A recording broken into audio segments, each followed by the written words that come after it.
Olá, seja bem-vindo ao Universiência, o primeiro programa brasileiro de TV aberta e internet, que é realizado por meio de uma parceria entre TVs e universidades públicas nordestinas. Aqui você tem a oportunidade de acompanhar o que os cientistas estão produzindo no Nordeste. Vem com a gente conferir. Universidade Federal da Paraíba cria substituto de painéis fotovoltaicos para captação de energia solar. E ainda, você já ouviu falar em arquitetura vernacular? Pois cientistas da Universidade Federal do Sul da Bahia explicam pra gente.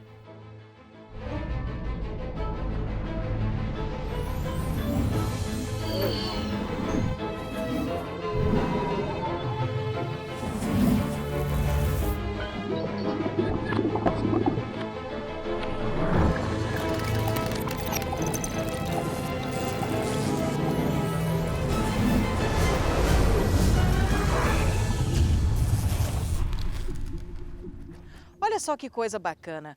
Um dispositivo criado por pesquisadores da Universidade Federal da Paraíba dispensa o uso dos painéis fotovoltaicos, que são placas utilizadas para captar a luz do sol e transformá-la em energia. O equipamento lança mão de uma tecnologia inovadora.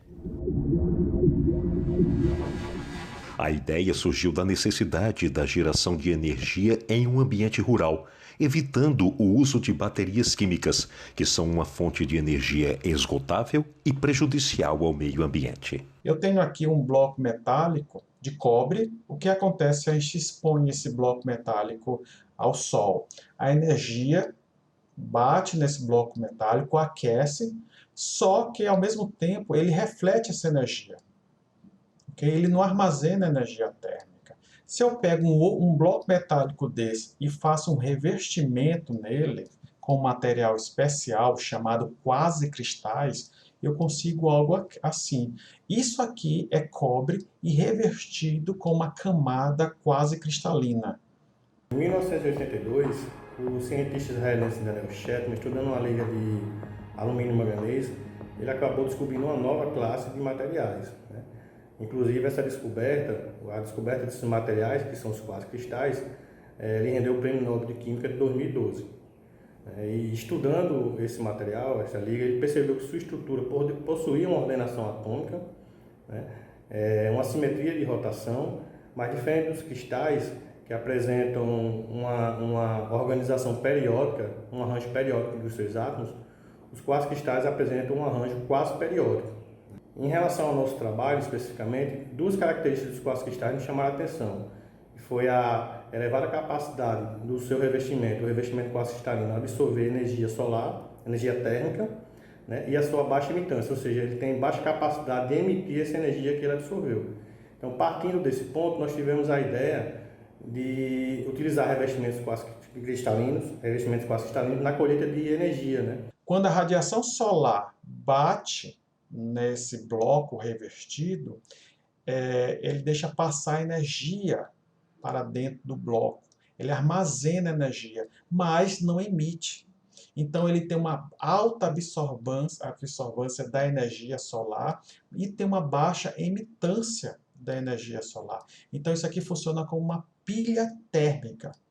Okay? Ele armazena energia térmica. Então quando a gente junta esses dois elementos, ok, e expõe ele ao sol, o elemento revestido vai ter uma temperatura maior, porque ele tem uma maior energia térmica do que o elemento não revestido. Então eu vou ter uma diferença de temperatura aqui com a mesma radiação.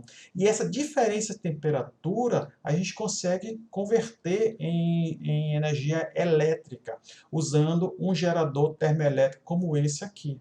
A ideia foi juntar um dispositivo gerador termoelétrico como esse ao bloco revestido quase cristalino e a um bloco de cobre. Quando eu coloco isso ao sol, eu consigo gerar energia. Nosso material ele absorve a energia solar e converte esse calor, essa energia térmica que ele absorveu, em energia elétrica para alimentar microdispositivos eletrônicos. Você já pensou na possibilidade de produção de madeira sustentável? pois um projeto realizado por cientistas da Universidade Federal do Rio Grande do Norte, Parcerias, promete reduzir o risco de extinção do bioma caatinga no estado.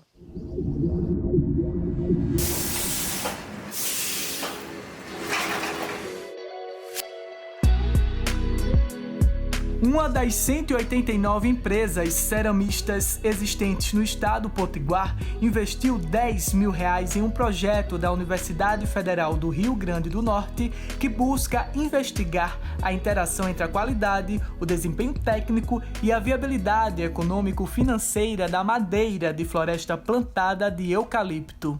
Uma das maiores dificuldades atuais para o ceramista é a escassez de insumos necessários para o seu processo de queima. É justamente a dificuldade de encontrar lenha. O estudo, que visa atender à demanda de combustível durante queima de produtos de cerâmica vermelha, reúne 4 pesquisadores que atuam na área de experimentação florestal da UFRN, em Macaíba, a 32 quilômetros de Natal. Essa proposta de floresta energética de ciclo curto vem exatamente com o interesse de, entre outras vantagens, não ter que esperar tanto tempo para voltar a uma unidade de produção anual, que é como a gente chama dentro de uma área sob manejo, para ver a exploração. Na área de 3 hectares, foram implantadas em 2013 3.024 árvores separadas em 16 blocos. Cada um deles tem 189 árvores, das quais 3 foram selecionadas para estudos que integram o TEX, um programa cooperativo de alcance internacional. Os resultados encontrados aqui afirmam que esse processo de produção de madeira se mostra em volume suficiente para atender demandas mercadológicas. Nós já temos aqui um mercado, né? Porque as pessoas visitam, isso aqui está sendo colocado como uma vitrine, essas madeiras mais grossas, né, e com uma uniformidade, já existe um mercado que seriam para os mourões, né, muitas vezes após o tratamento também pode ser usado para a construção de paradas de ônibus. Dos 10 materiais genéticos implantados na área, 5 foram selecionados. Estudos como esse mostram quais são os clones em que adensamento de plantio isso é possível, uma vez que se pretende ter um maior volume de madeira no menor tempo para atender uma maior demanda e, de forma inquestionável, a floresta plantada nesse quesito é muito superior ao que a gente pode extrair da caatinga em função do próprio ritmo de regeneração do bioma. A demanda por madeira como fonte de energia no estado ultrapassa as 800 mil toneladas de metros estéreos por ano. O setor industrial é responsável por 60% desse consumo, bem mais que a soma dos setores domiciliar e comercial. A exploração da caatinga atende 90% da procura. Como consequência, 159 dos 167 municípios potiguares estão no mapa de risco à desertificação. O consumo total de madeira no Rio Grande do Norte em 2019 foi de 2,2 milhões de metros estéreos, mas apenas pouco mais de 10% dessa demanda foi atendida de forma legalizada, como está acontecendo aqui. O resíduo, após a retirada dessas toras, esse resíduo ele pode ser para as indústrias cerâmicas, né, as ceramistas, e também para as indústrias que vão transformar essa madeira em cavaco. E aí usando esse cavaco para gerar energia, por exemplo, na Ambev, né, em grandes empresas que precisam da geração de energia, que a gente pode considerar uma energia renovável. Além das empresas, pequenos produtores e moradores rurais podem participar da pesquisa através de créditos de carbono e de manejo florestal. Dessa forma, é possível reduzir o risco de extinção do bioma caatinga no estado, cujo patrimônio não pode ser encontrado em nenhum outro lugar do mundo, a não ser no Brasil.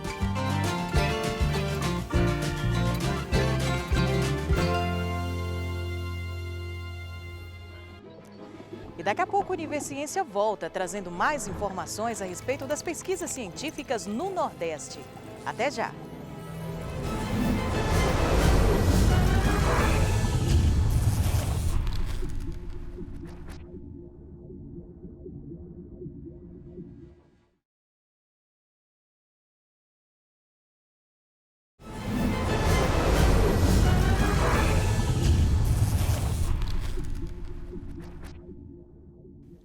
Você já ouviu falar na arquitetura vernacular?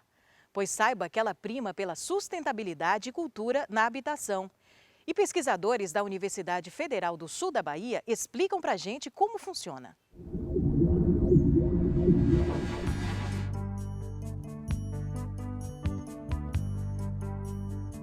Bom, o que seria arquitetura vernacular? É o termo usado para categorizar métodos construtivos que utilizam materiais naturais disponíveis para atender as necessidades locais. Esse tipo de reestrutura reflete ao longo do tempo um contexto ambiental, cultural e histórico no qual existe.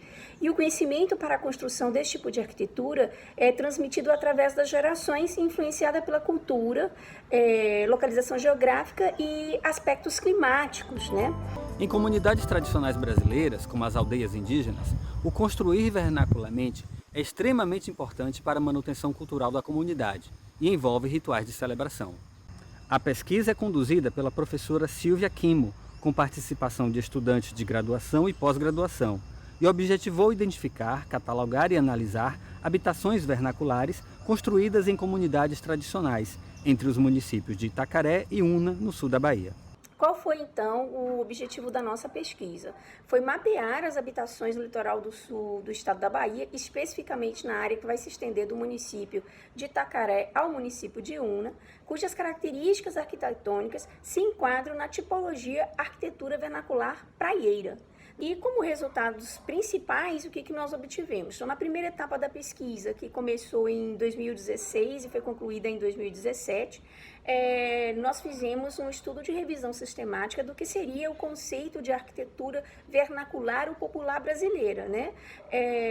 Articulando conceitos, aspectos construtivos com a identidade cultural e ambiental local, e foi publicado numa revista, né, que é a revista Cadernos de Arquitetura e Urbanismo. Como segundo resultado, né, a gente tem a segunda etapa da pesquisa, que é a sustentabilidade do processo construtivo habitacional vernacular na aldeia indígena Itapuã Tupinambá de Olivença, né, cujos resultados foram publicados na revista Ibero-Americana de Ciências Ambientais. E, por fim, terminada a primeira etapa de estudo de revisão sistemática e posterior análise da sustentabilidade do processo construtivo habitacional vernacular na aldeia, nós fizemos, então, a pesquisação relacionada à bioconstrução, né, que contemplou um diagnóstico das edificações construídas em pau a pique e oficinas de bioconstrução para aprimorar a argamassa de barro que é utilizada nas construções em pau a pique.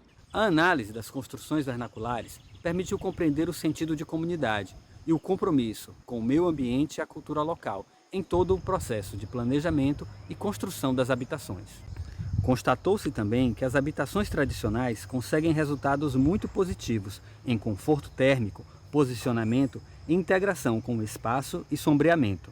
Por fim, né, como quarta etapa, nós também fizemos um seminário de biogeografia denominado do solo à bioconstrução, que foi idealizado por dos membros, né, por um dos membros da nossa equipe, que é a Vanessa Rodrigues, e que é uma mulher indígena da aldeia Itapuã Tupinambá, e professora, né, licenciada em Geografia do componente curricular de Geografia. Ela fez esse seminário de biogeografia para compartilhar todo o conhecimento adquirido pelos discentes com toda a comunidade. Bom, qual é a etapa futura da pesquisa, né? A gente ainda vai coletar e identificar espécimes da Mata Atlântica que vêm sendo usadas no processo bioconstrutivo, e aí, no caso, não se restringe apenas à questão habitacional, né? Seriam luminárias, cortinas, mobiliário, painéis de parede, esquadrias, né, janelas e portas, cobertura das edificações na aldeia indígena Itapuã Tupinambá de Olivença. Qual a importância dessa pesquisa e qual a contribuição não só para a aldeia indígena, mas também considerando aspectos da arquitetura e sustentabilidade da arquitetura, né? A construção em terra, né, que é a que se enquadra o pau a pique na aldeia indígena Itapuã Tupinambá de Olivença, proporciona uma redução do impacto ambiental sobre diversos aspectos. Pegada de CO2, que é praticamente nula. Por quê? Porque não envolve a queima durante o processo de produção primária e nem no fim do ciclo de vida, né? Sem falar que a terra é biodegradável, pode ser reutilizada. No que tange ao conforto higrotérmico, a terra armazena calor e libera gradativamente para o interior dos ambientes, contribuindo para a moderação do microclima. A pesquisa constatou ainda que a tradição habitacional das comunidades vem sendo influenciada pelo uso de materiais convencionais da construção civil, gerando impactos ambientais negativos nas localidades. Por tudo isso, a pesquisa tem a importância de revelar como a arquitetura vernacular é uma aliada do meio ambiente, do conforto e da cultura das comunidades tradicionais.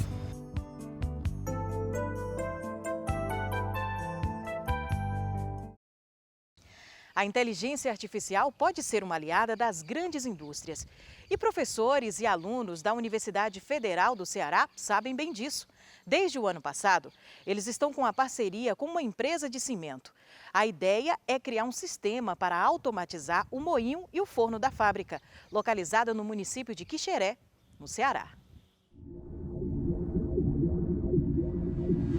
Esse projeto já de Quixeré seria fabricar a matéria-prima do cimento. E o interessante também é que não é somente a Apodi Quixeré, a gente está tendo muito contato também com a Titan, né, que é uma empresa grega, que então, assim, esse projeto ele se estendeu não somente para a questão da localidade, mas é um projeto que agora ele está tendo um caráter internacional. O grupo da UFC já tem experiência quando o assunto é automação. No ano passado, eles desenvolveram um software para gerenciar de maneira autônoma o moinho de cimento da Apodi no Pecém e conseguiram otimizar a produção. Agora o desafio é parecido, mas um pouco maior. Enquanto no projeto do Pecém, nós tínhamos um moinho que trabalhava com volumes aí de 60 a 80, 90 toneladas por hora. Nós temos agora um processo que pode chegar a mais de 250 toneladas por hora tranquilamente, em termos de moagem de matéria-prima. E o processo de fabricação do cimento é um processo de fabricação do clinker, é um processo bem mais complexo do que simplesmente a moagem do material. A expectativa é de que os sistemas de automação fiquem prontos em 1 ano e meio. Quando o projeto for concluído, as vantagens para a empresa são muitas. Vai ser possível controlar melhor os processos, reduzir o consumo de energia e aumentar a produtividade. A redução, ela não necessariamente se dá pelo menor consumo, seja de energia ou seja de combustíveis. Ela pode se dar também pelo aumento da produtividade, obviamente você tem aí um consumo relativo menor. Então, o que nós temos expectativa é que uma dessas duas pontas, elas consigam trazer o retorno desse investimento. Para a universidade, os ganhos também são grandes. A gente espera que deixe muito resultado para a empresa, mas que também entregue e deixe para a universidade muito conhecimento, muito valor agregado, muitos alunos com uma boa capacitação e, inclusive, já pensando em spin-offs acadêmicas que possam gerar aí startups com partes desse conhecimento que a gente está desenvolvendo. A gente ir entrar dentro da planta deles, ver como funciona tudo, ter capacitações lá sobre todo o processo, é muito enriquecedor mesmo. O conhecimento adquirido pelos alunos em projetos como esse é realmente valioso. Para Alex, participar da automação do moinho do Pecém foi fundamental para ingressar como profissional no mercado. Formado em ciência da computação em 2019, hoje ele é funcionário da Cimento Apodi. Quando a gente está na faculdade, né, a gente vê coisas muito voltadas para a área acadêmica. Com essa oportunidade que a Apodi forneceu para a gente pôde ver o que estava sendo utilizado no mercado e pôde utilizar coisas que a gente aprendeu na faculdade no mercado mesmo. Eu achava que eu gostava muito da área acadêmica, mas depois que eu fiz o projeto e conheci como é e tudo mais, eu me apaixonei pelo mercado. E daqui a pouco o Universiência volta com mais informações científicas do Nordeste para você. Até já!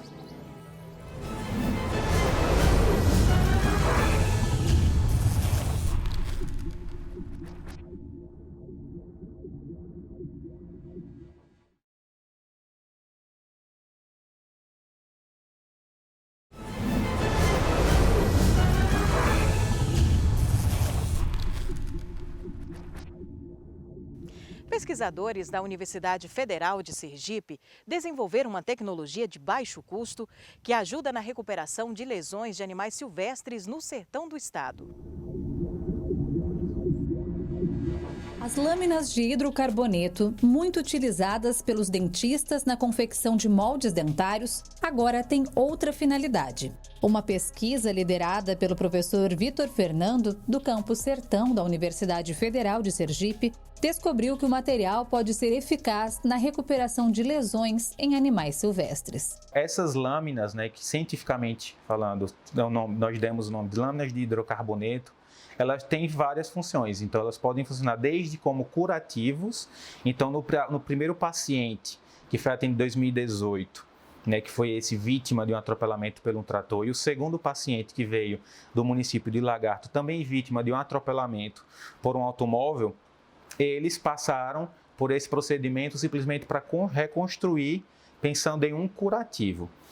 Foguinho, esse jabuti, foi o terceiro paciente a ter seu casco restaurado com as lâminas. Foguinho chegou aqui no Camase vítima de queimaduras, onde ele perdeu 95% das suas placas córneas, que são estruturas semelhantes à pele dos humanos. E a função das placas córneas é a proteção do animal.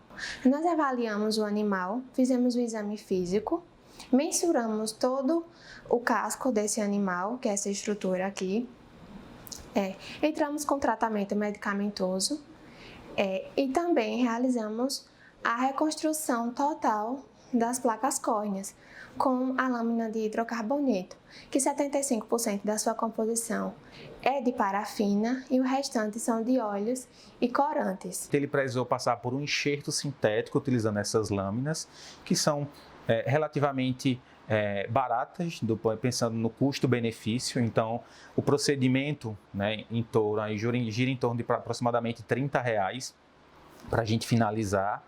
É um material que não é tóxico, é leve, né, e após o tratamento por diferentes temperaturas mais elevadas, temperaturas mais baixas, a gente consegue fazer com que essa cera, né, que seria mais flexível, mais moldável, ela fique mais rígida, né, com um aspecto mais semelhante de plástico. Então, realmente, ele vai simular a carapaça desse jabuti.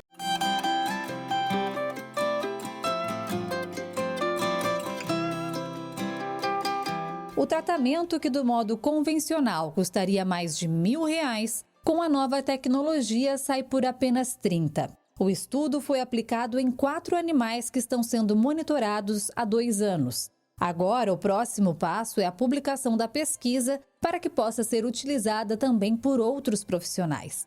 É a ciência e a tecnologia proporcionando qualidade de vida aos animais silvestres. Estudar os planetas fascina muita gente. Eles têm muitos mistérios a serem desvendados. Mas não pense você que isso é algo distante ou um privilégio de cientistas estrangeiros, não. A Universidade Federal do Rio Grande do Norte foi destaque em um projeto astronômico internacional com um equipamento que amplia o estudo da existência de exoplanetas.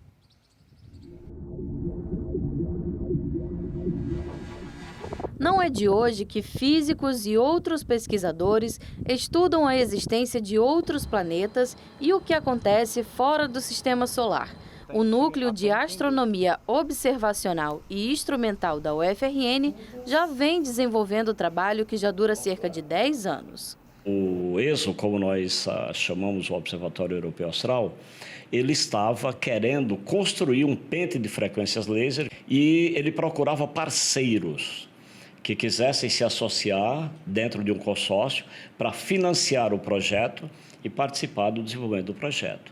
Através do pente de frequência laser, equipamento construído pela UFRN através de um consórcio, é possível ampliar a precisão dos estudos de exoplanetas.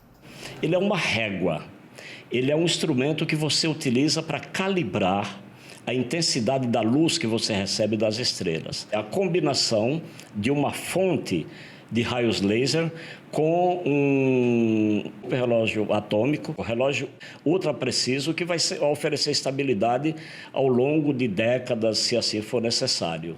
E o porquê de pente em si é porque quando você analisa o espectro da luz, que é calibrada por esse instrumento, esse espectro ele mostra linhas tão próximas e tão bem organizadas umas em relação às outras que lembram um pouco o pente de cabelo que nós utilizamos no nosso dia a dia. O fato do planeta estar girando em torno, estar orbitando a estrela, essa órbita está provocando um certo bamboleio na estrela, um movimento na estrela. Então, esse movimento que a gente consegue detectar com essas medidas, com esse instrumento. Então, agora, com ele, a gente vai poder detectar precisões da ordem de centímetros. Então, a gente vai poder detectar planetas do tamanho Terra em torno de estrelas exatamente como o Sol. A importância do projeto vai além do viés científico, como explica o professor Izan de Castro. O estudo dos exoplanetas ele permite a gente entender melhor a própria formação do nosso planeta, como é que o nosso planeta evoluiu. E aí, do ponto de vista social, aí, o fato da UFRN estar introduzida em um projeto desse tipo, esse projeto é um projeto de tecnologia de ponta, da mais alta tecnologia que a gente tem hoje no mundo. Então, realmente, a UFRN está participando como pioneira de um projeto desse tipo, que tem o potencial de ser esse instrumento o primeiro a conseguir detectar um planeta semelhante à Terra. Então, isso vai trazer muito potencial para os estudantes, também para os próprios professores, para a formação, para as pesquisas que os professores vão poder desenvolver e também até em toda a parte de engenharia, tecnologia, construção de laboratório, tudo isso são legados que certamente esse tipo de projeto traz para o UFRN, né? O Universiência de hoje fica por aqui. Muito obrigada por sua companhia. A gente se encontra na próxima edição. Tchau, tchau.